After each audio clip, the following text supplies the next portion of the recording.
प्यारे भक्तों, क्या आप धन की कमी से परेशान हैं? क्या आपकी आर्थिक स्थिति स्थिर नहीं हो रही है? क्या आपका व्यापार सही तरीके से नहीं चल रहा है?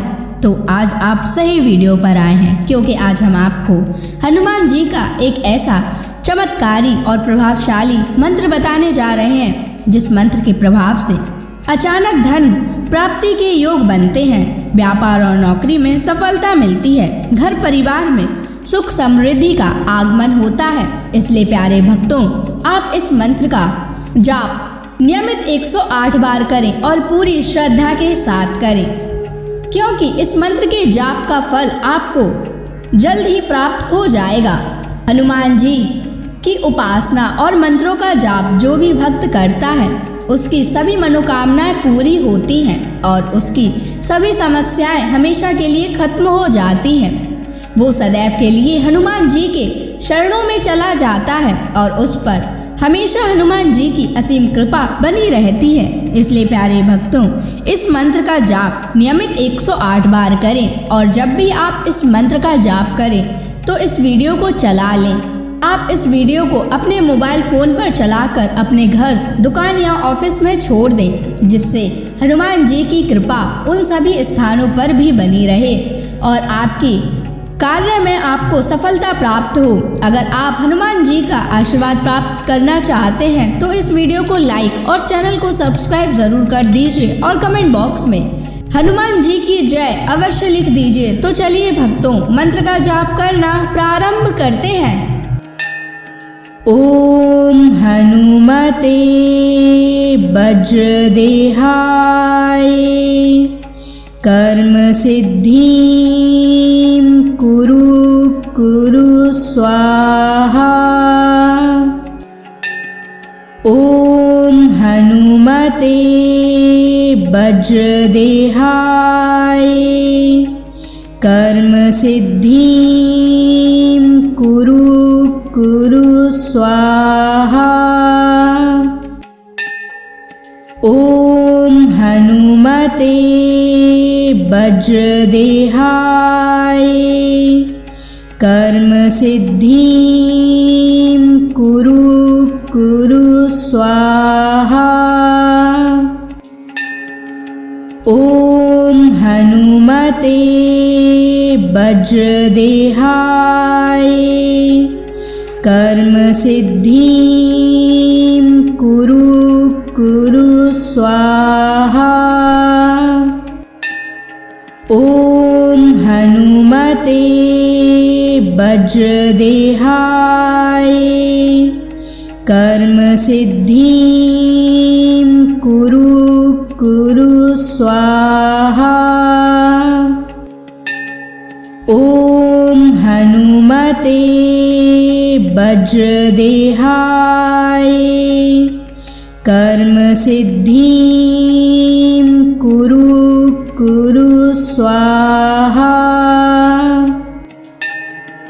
ओम हनुमते वज्रदेहाय कर्म सिद्धिं कुरु स्वाहा।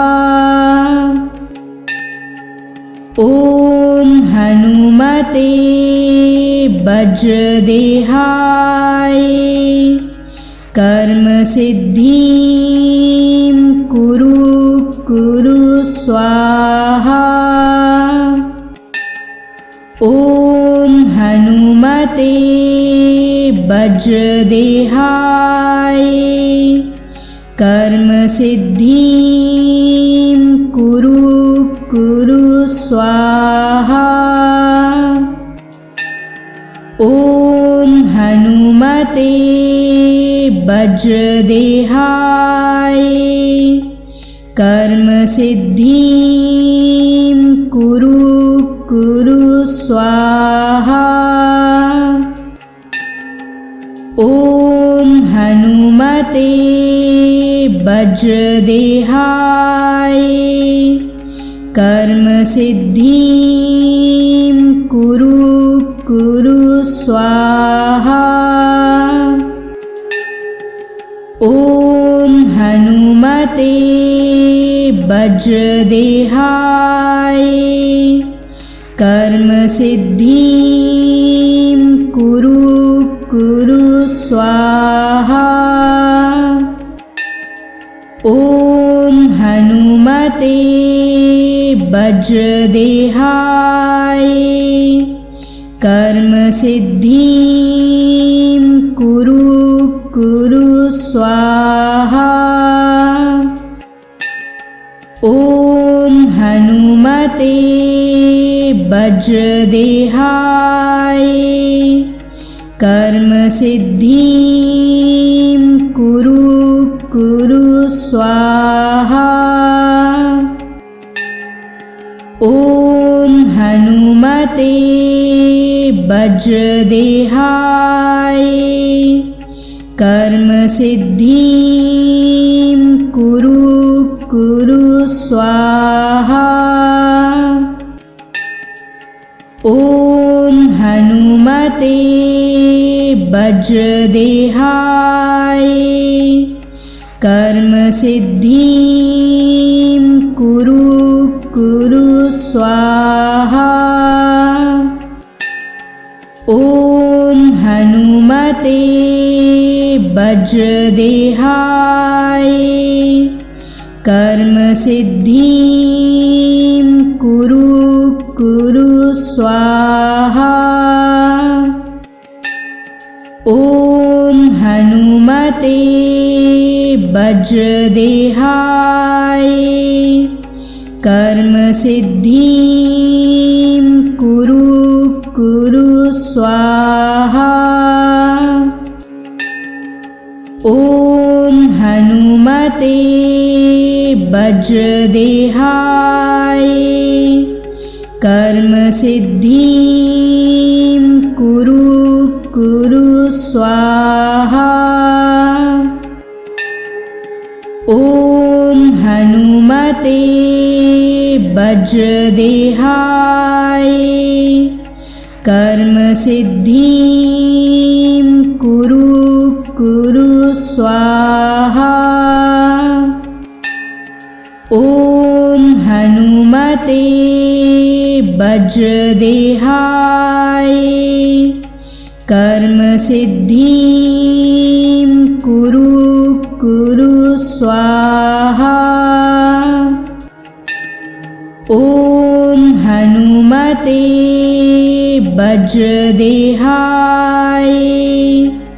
कर्म सिद्धिं कुरु कुरु स्वाहा।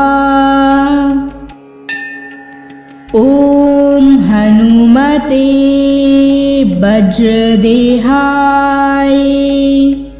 कर्म सिद्धिं कुरु कुरु स्वाहा।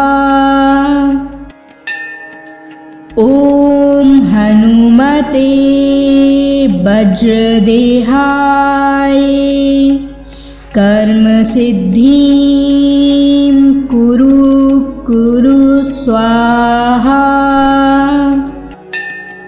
ॐ हनुमते वज्रदेहाय कर्म सिद्धिं कुरु कुरु स्वाहा। ॐ हनुमते वज्रदेहाय कर्म सिद्धिं कुरु कुरु स्वाहा। ॐ हनुमते वज्रदेहाय कर्म सिद्धिं कुरु कुरु स्वाहा। ॐ हनुमते वज्रदेहाय कर्म सिद्धिं कुरु कुरु स्वाहा। ॐ हनुमते वज्रदेहाय कर्म सिद्धिं कुरु कुरु स्वाहा। स्वाहा। ॐ हनुमते वज्रदेहाय कर्म सिद्धिं कुरु स्वाहा। ॐ हनुमते वज्रदेहाय कर्म सिद्धिं कुरु स्वाहा। ॐ हनुमते वज्रदेहाय कर्म सिद्धिं कुरु स्वाहा। ॐ हनुमते वज्रदेहाय कर्म सिद्धिं कुरु स्वाहा। ॐ हनुमते वज्रदेहाय कर्म सिद्धिं कुरु स्वाहा। ॐ हनुमते वज्रदेहाय कर्म सिद्धिं कुरु स्वाहा। ॐ हनुमते वज्रदेहाय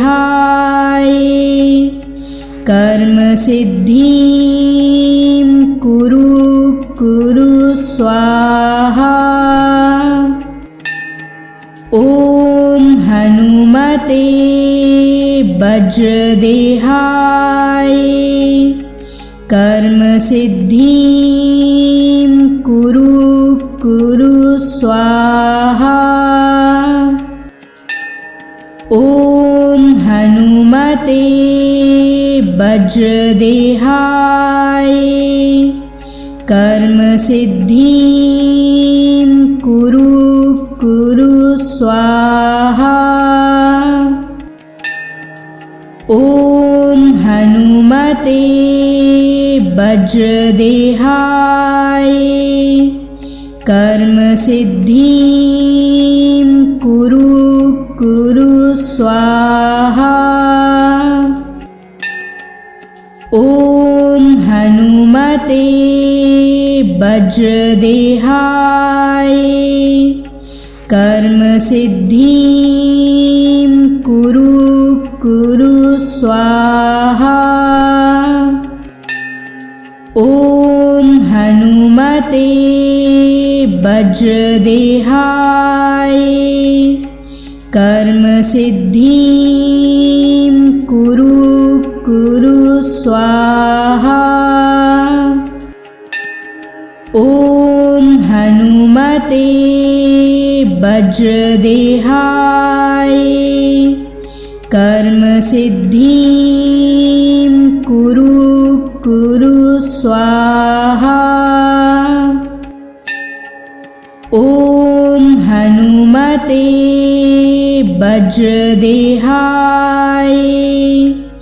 कर्म सिद्धिं कुरु स्वाहा।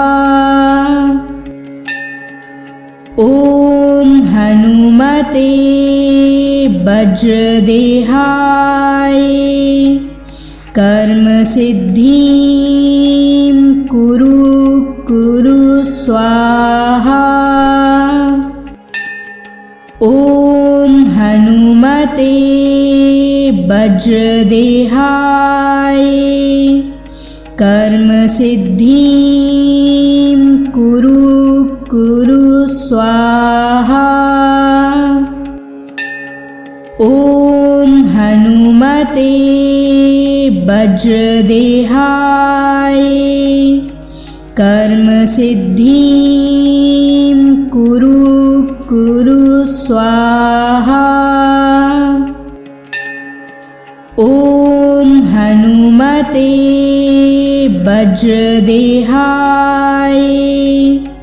कर्म सिद्धिं कुरु कुरु स्वाहा। ॐ हनुमते वज्रदेहाय कर्म सिद्धिं कुरु कुरु स्वाहा। ॐ हनुमते वज्रदेहाय कर्म सिद्धिं कुरु कुरु स्वाहा। ॐ हनुमते वज्रदेहाय कर्म सिद्धिं कुरु कुरु स्वाहा। ॐ हनुमते वज्रदेहाय कर्म सिद्धिं कुरु कुरु स्वाहा। ॐ हनुमते वज्रदेहाय कर्म सिद्धिं कुरु कुरु स्वाहा। ॐ हनुमते वज्रदेहाय कर्म सिद्धिं कुरु कुरु स्वाहा। ॐ हनुमते वज्रदेहाय कर्म सिद्धिं कुरु कुरु स्वाहा।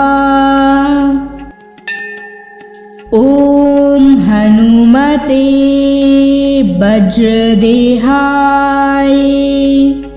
कर्म सिद्धिं कुरु कुरु स्वाहा।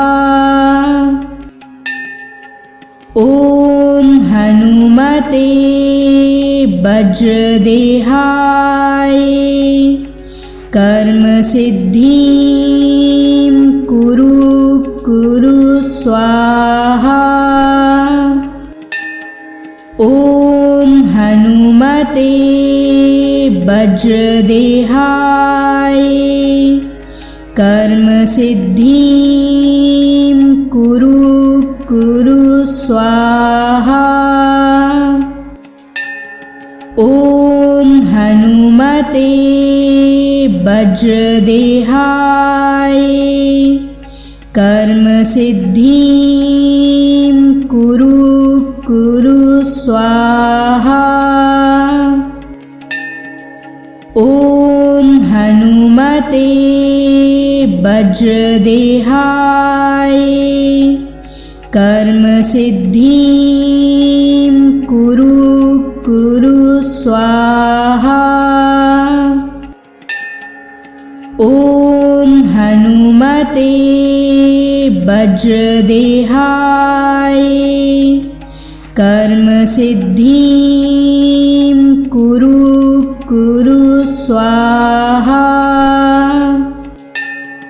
ॐ हनुमते वज्रदेहाय कर्म सिद्धिं कुरु कुरु स्वाहा। ॐ हनुमते वज्रदेहाय कर्म सिद्धिं कुरु कुरु स्वाहा। ॐ हनुमते वज्रदेहाय कर्म सिद्धिं कुरु कुरु स्वाहा। ॐ हनुमते वज्रदेहाय कर्म सिद्धिं कुरु कुरु स्वाहा। ॐ हनुमते वज्रदेहाय कर्मसिद्धिं कुरु स्वाहा। ॐ हनुमते वज्रदेहाय कर्मसिद्धिं कुरु स्वाहा। ॐ हनुमते वज्रदेहाय कर्मसिद्धिं कुरु स्वाहा। ॐ हनुमते वज्रदेहाय कर्मसिद्धिं कुरु स्वाहा।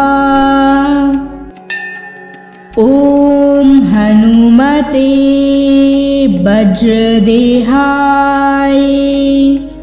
कर्मसिद्धिं कुरु स्वाहा।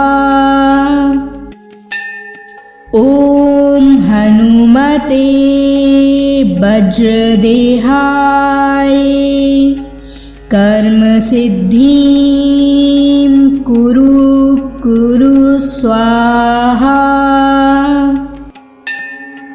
ॐ हनुमते वज्रदेहाय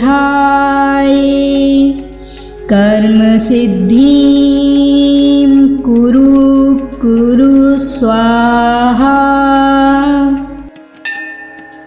ॐ हनुमते वज्रदेहाय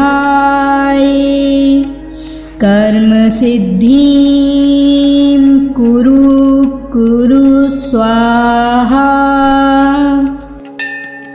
ॐ हनुमते वज्रदेहाय कर्मसिद्धिं कुरु स्वाहा। ॐ हनुमते वज्रदेहाय कर्मसिद्धिं कुरु स्वाहा।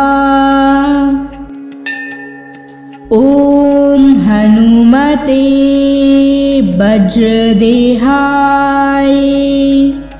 कर्मसिद्धिं कुरु स्वाहा।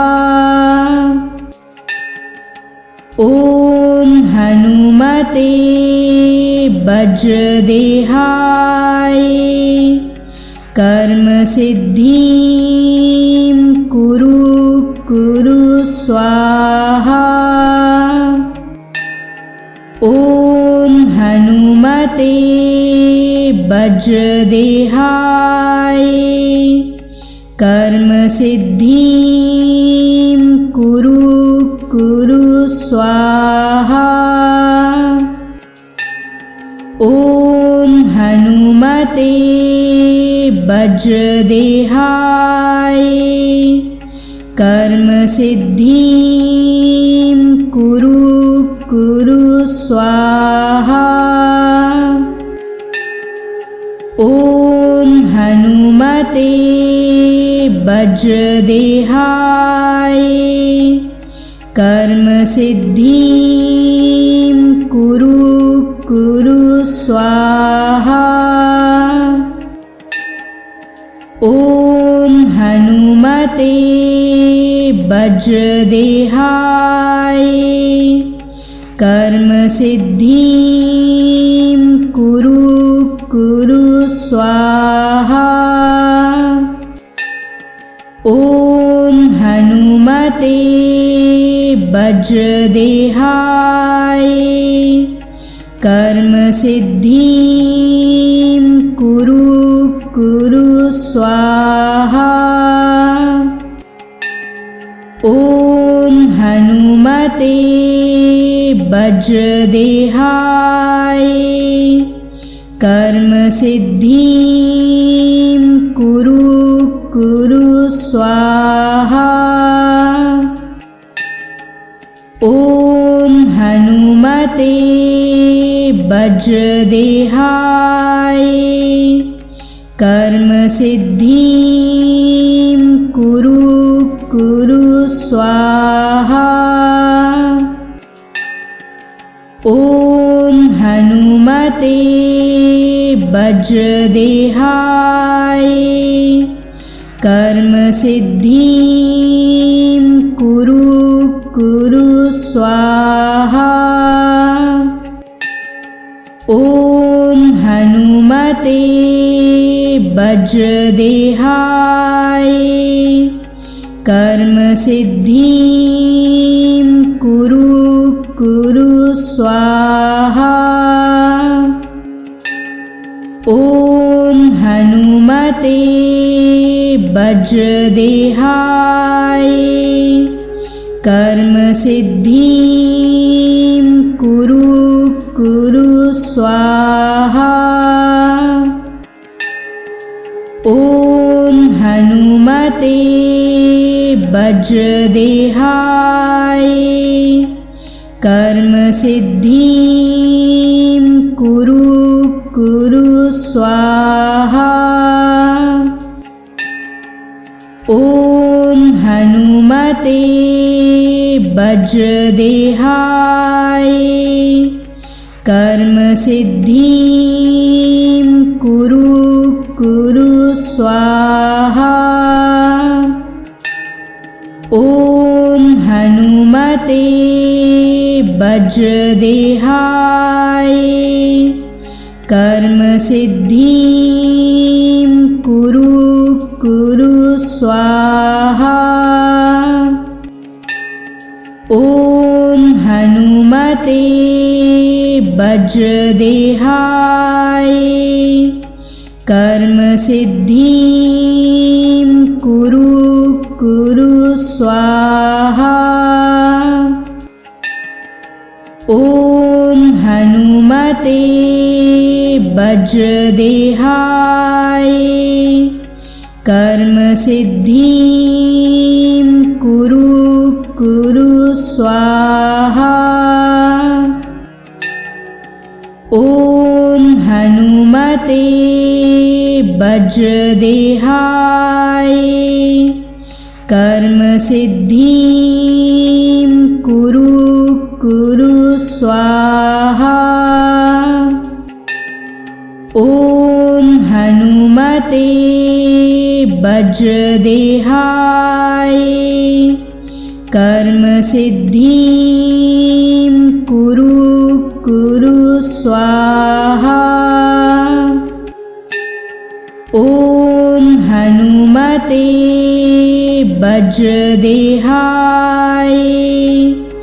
कर्म सिद्धिं कुरु कुरु स्वाहा।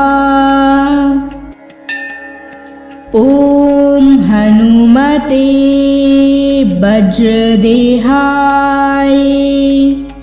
कर्म सिद्धिं कुरु कुरु स्वाहा। ॐ हनुमते वज्रदेहाय कर्म सिद्धिं कुरु कुरु स्वाहा।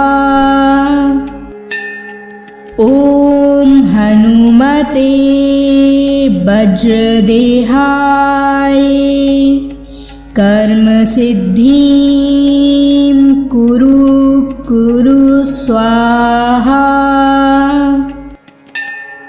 ॐ हनुमते वज्रदेहाय कर्म सिद्धिं कुरु कुरु स्वाहा। ॐ हनुमते वज्रदेहाय कर्म सिद्धिं कुरु कुरु स्वाहा। ॐ हनुमते वज्रदेहाय कर्म सिद्धिं कुरु स्वाहा। ॐ हनुमते वज्रदेहाय कर्म सिद्धिं कुरु स्वाहा। ॐ हनुमते वज्रदेहाय कर्म सिद्धिं कुरु स्वाहा। ॐ हनुमते वज्रदेहाय कर्म सिद्धिं कुरु स्वाहा। ॐ हनुमते वज्रदेहाय कर्म सिद्धिं कुरु स्वाहा। ॐ हनुमते वज्रदेहाय कर्म सिद्धिं कुरु स्वाहा। ॐ हनुमते वज्रदेहाय कर्म सिद्धिं कुरु स्वाहा। ॐ हनुमते वज्रदेहाय कर्म सिद्धिं कुरु स्वाहा। ॐ हनुमते वज्रदेहाय कर्म सिद्धिं कुरु स्वाहा। ॐ हनुमते वज्रदेहाय कर्म सिद्धिं कुरु स्वाहा। ॐ हनुमते वज्रदेहाय कर्म सिद्धिं कुरु स्वाहा। ॐ हनुमते वज्रदेहाय कर्म सिद्धिं कुरु स्वाहा। ॐ हनुमते वज्रदेहाय कर्म सिद्धिं कुरु स्वाहा। ॐ हनुमते वज्रदेहाय कर्म सिद्धिं कुरु स्वाहा। ॐ हनुमते वज्रदेहाय कर्म सिद्धिं कुरु स्वाहा। ॐ हनुमते वज्रदेहाय कर्म सिद्धिं कुरु स्वाहा। ॐ हनुमते वज्रदेहाय कर्म सिद्धिं कुरु स्वाहा।